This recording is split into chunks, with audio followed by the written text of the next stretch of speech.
The costly doctrine that nearly crippled the U.S. air war.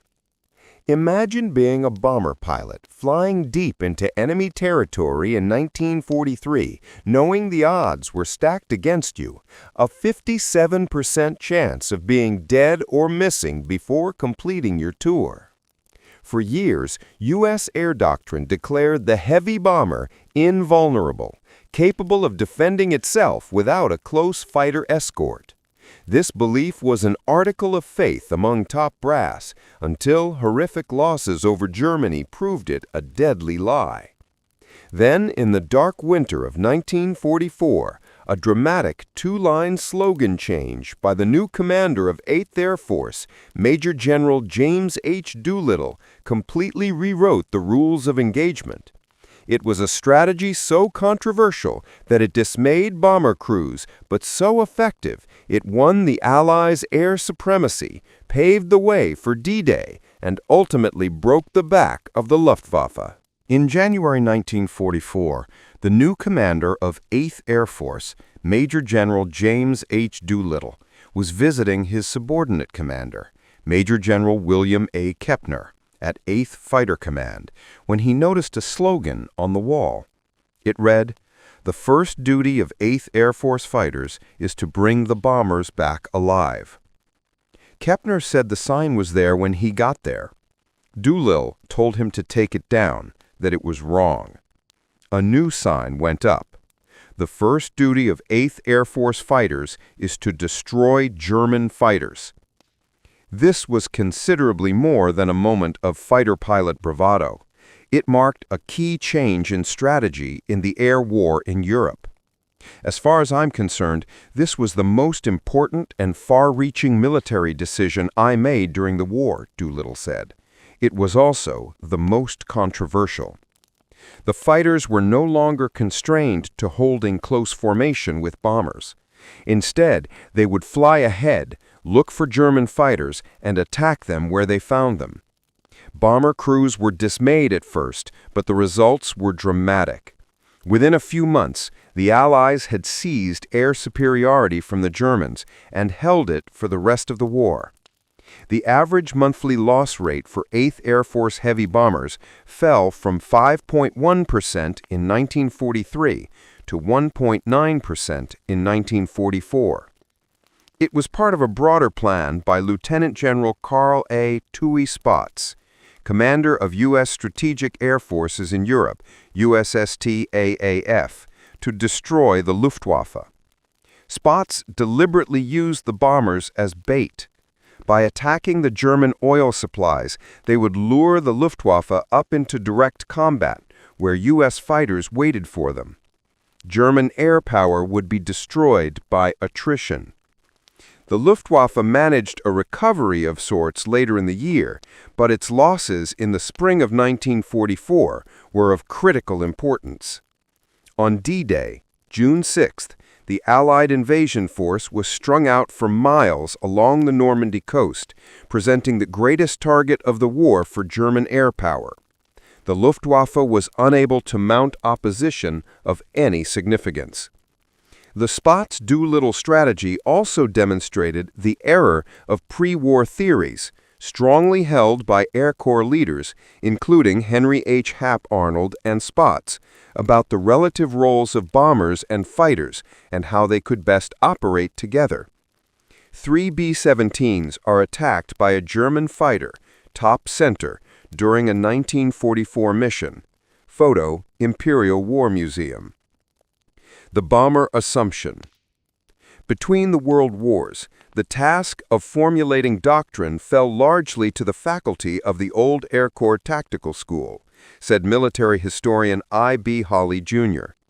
In the early years, when the memory of World War I was still fresh in everyone's mind, the boys in the bomber branch displayed considerable realism in their thinking. When they projected long-range strategic bombardment missions, they visualized fighter escorts going along to fend off enemy attacks. This view persisted at least down to 1930, but thereafter the picture changed radically. The new Martin 10 bomber could outfly the older fighters. The B-17 and the B-24 were even faster and flew at altitudes too high for most pursuit aircraft to catch them. The revised doctrine from the tactical school was that bombers could penetrate air defenses with acceptable losses so that fighter escorts were not necessary. Gradually, it became an article of faith with the enthusiasts that the bomber was invulnerable, Hawley said. In tests at March Field, California in 1933, Lieutenant Colonel Arnold demonstrated that P-26 fighters were seldom able to intercept B-10 and B-12 bombers. In his view, pursuit aircraft of the future would rarely be a threat to bombers. In any role, pursuit aircraft would be of limited value. Among those challenging Arnold's conclusions was Captain Claire L. Chennault, an instructor in fighter tactics at the tactical school. Arnold responded to Chennault's rebuttal with a note asking, "Who is this damned fellow Chennault?" Arnold was the foremost advocate of the bomber. By 1938, he was a two-star general and chief of the Air Corps. His principal disciples were Spaatz and Ira Eaker. Chennault left the Air Corps and went to China, where he led the fighters of the American Volunteer Group, the Flying Tigers, for Chiang Kai-shek. Fighters were a secondary consideration in pre-war research and development. In 1940, the standard Air Corps fighter was the P-40, outclassed by the best German, British, and Japanese fighters. In 1939, and again in 1941, the Air Corps rejected proposals for auxiliary fuel tanks to give tactical aircraft, including escort fighters, greater range. Drop tanks, it was held, would add weight for no good purpose. In any case, escort fighters were not supposed to be off chasing enemy aircraft.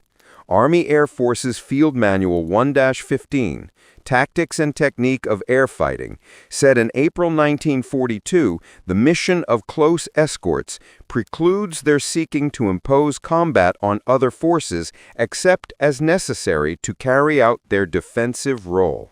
P-51 Mustangs of the 361st Fighter Group, 8th Air Force, fly in formation with long-range drop tanks. Photo: Roger Freeman Collection, Imperial War Museum. The concept goes to war. When the United States entered World War II, Lieutenant General Arnold was chief of the Army Air Forces. In 1942, Major General Spaatz went to Britain as commander of 8th Air Force, with Brig General Aker as commander of 8th Bomber Command under Spaatz. The B-17s flew their first mission from England in August 1942 with limited escort from the Royal Air Force. American pilots from 8th Fighter Command took over the job in October, flying short-range British Spitfires that could go no further than Antwerp in Belgium. Aker was not particularly worried about that. Our bombing experience to date indicates that the B-17 with its 12 50 caliber guns can cope with the German day fighter if flown in close formation, he said in October. I think it is safe to say that a large force of day bombers can operate without fighter cover against material objectives anywhere in Germany without excessive losses. Operations against occupied Europe had barely begun when the Allied strategic focus shifted, at British insistence, to North Africa. The key commanders went there, including Spaatz. Aker became a major general and took over 8th Air Force in December 1942 when Spaatz was put in command of U.S. air units in North Africa. Aircraft and pilots were transferred from 8th Air Force to form 12th Air Force in Africa. As bomber missions into Western Europe increased, losses rose at an alarming rate. In the late spring of 1943, Arnold's staff had determined that the self-defending bomber was incapable of defending itself against German attacks, said historian Stephen L. McFarland. The AAF School of Applied Tactics, successor to the Tactical School, was teaching its students that escort was essential to successful bombardment as early as March 1943. The first P-47 fighters arrived in Britain in April to escort the B-17s. In July, they were outfitted with drop tanks, giving them enough fuel to reach the German border. bombers were 7 times more likely to be shot down if they were not accompanied by fighters. By summer, close escort was the standard practice. Initially, the fighters flew as top cover, but then moved down into closer formation beside and in front of the bombers to better meet the Luftwaffe attack. The P-47s had to weave and limit their speed to keep pace with the slower bombers. Whatever fragment of credibility that remained for the tactical school bomber concept was swept away by stunning losses over Schweinfurt and Regensburg that fall. For the Schweinfurt mission, October 14th, the P-47 escorts turned back just inside the German border, whereupon the Luftwaffe attacked in large numbers from all directions. 1 in every 5 B-17s that set out from England that day did not return. For the rest of the year, 8th Air Force struck only targets that were within range of the escort fighters. The fact was that the 8th Air Force had, for the time being, lost air superiority over Germany, the official AAF history said. In October, Aker declared the primary role of the fighters to be support for the heavy bombers. When bomber crews completed 25 missions, they got credit for a combat tour and went home. But in late 1943, the odds were against their doing so. Before reaching that mark, 57% of them would be dead or missing. The terrible losses were not the only problem. In December, Arnold warned that unless the German Air Force was destroyed, Operation Overlord, the D-Day invasion coming up in June 1944, would not be possible. Lieutenant General Karl Spaatz steps out of a B-17 in England in 1944. Spaatz joined Doolittle in reimagining the role of fighters and bombers in World War II. Photo, National Archives. Pressing the attack. Preparations for Overlord brought wholesale changes. Spaatz returned to England as commander of U.S. strategic air forces in Europe. Doolittle came with him as the new commander of 8th Air Force, replacing Aker, who was promoted to lieutenant general and sent to command the Mediterranean Allied Air Forces. Aker never had enough bombers to achieve the results asked of him, nor did he have enough fighters or the right kind of fighters to provide real protection for the bombers. By contrast, with Overlord on the horizon, Doolittle was flooded with resources. Within a few months, and despite attrition, operational bombers in 8th Air Force increased from 461 to 1,655, and the fighter force rose from 274 to 882. Long-range P-38 and P-51 fighters arrived in substantial numbers, and larger fuel tanks enabled all of the fighters, including the P-47s, to go as far as Berlin. That, and Arnold's mandate to destroy the Luftwaffe, set the stage for Doolittle's order to Kepner in January 1944 to go after the German fighters. By the end of January, the escorts had spread out into formations 25 miles wide, with a squadron out front, sweeping the route for enemy aircraft. Soon, entire groups of fighters were ranging 50 miles ahead to catch the German interceptors on the ground or as they were forming up to attack the bombers. At the same time, the Spaatz strategy focused the bomber attacks on 2 critical elements of the German war industry: aircraft factories and synthetic oil plants. This compelled the Luftwaffe to stay closer to home in a defensive mode, rather than venturing afield to intercept the bombers.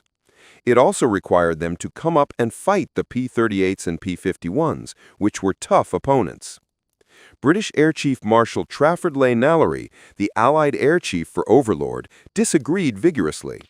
He wanted to hold back the fighters for training and the big air battle he anticipated on D-Day. He thought the primary target for the bombers should be German rail centers and marshalling yards. The Supreme Allied Commander, U.S. General Dwight D. Eisenhower, settled the priorities with consideration for British sensitivities. Spaatz got most, but not all of what he wanted. However, it was enough. The ensuing operations, especially the concentrated attacks during Big Week in February, dealt the Luftwaffe a blow from which it never fully recovered. The Luftwaffe in Western Europe wrote off 34% of its fighter strength in January, another 56% in February. Production of Bf-109 and FW-190 fighters continued, but did not make up for the attrition.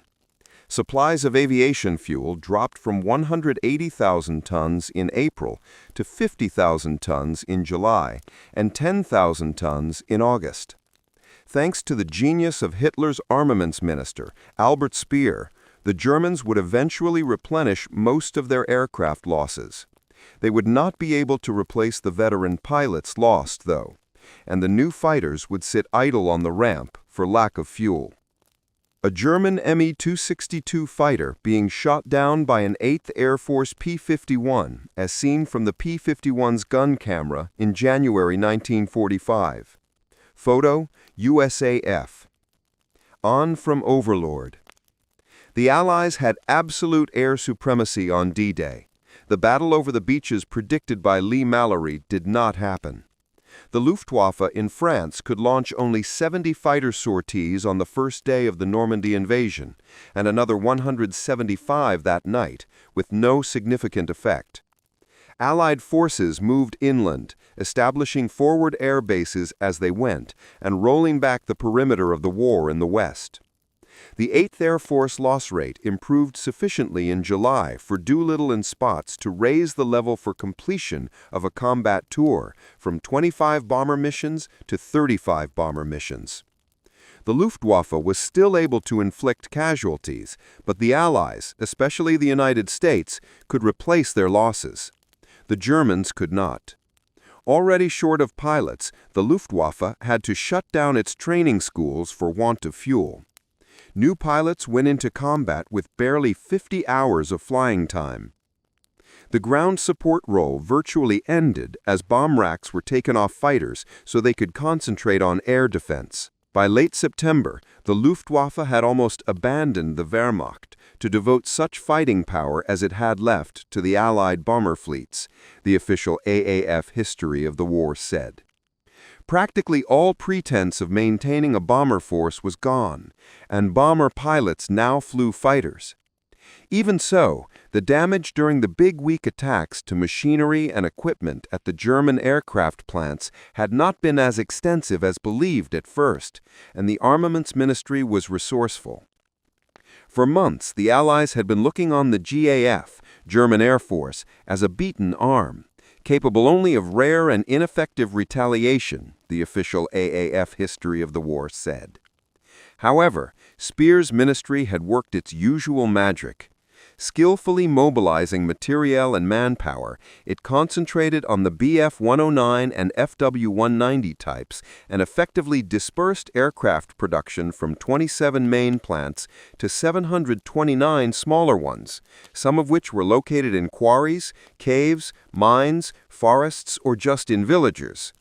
In doing this, the Germans abandoned mass production methods and greatly increased their costs, but they also concealed most of their production centers from both the bombardiers and intelligence officers of the enemy. In September, the Germans produced 4,103 fighters, their highest total for any month of the war. The Luftwaffe appeared to be poised for a resurgence, although the shortage of fuel and pilots did not allow the operation of nearly as many airplanes as Speer's factories were turning out. The last of the Luftwaffe. Germany's last real stand in the West was the Battle of the Bulge in December 1944, during which more of its aircraft and pilots were lost. That, combined with a massive transfer of aircraft to the Eastern Front in January to meet the Soviet winter offensive, relegated the Western Front to the status of a secondary air theater for the Luftwaffe, said historian Richard G. Davis.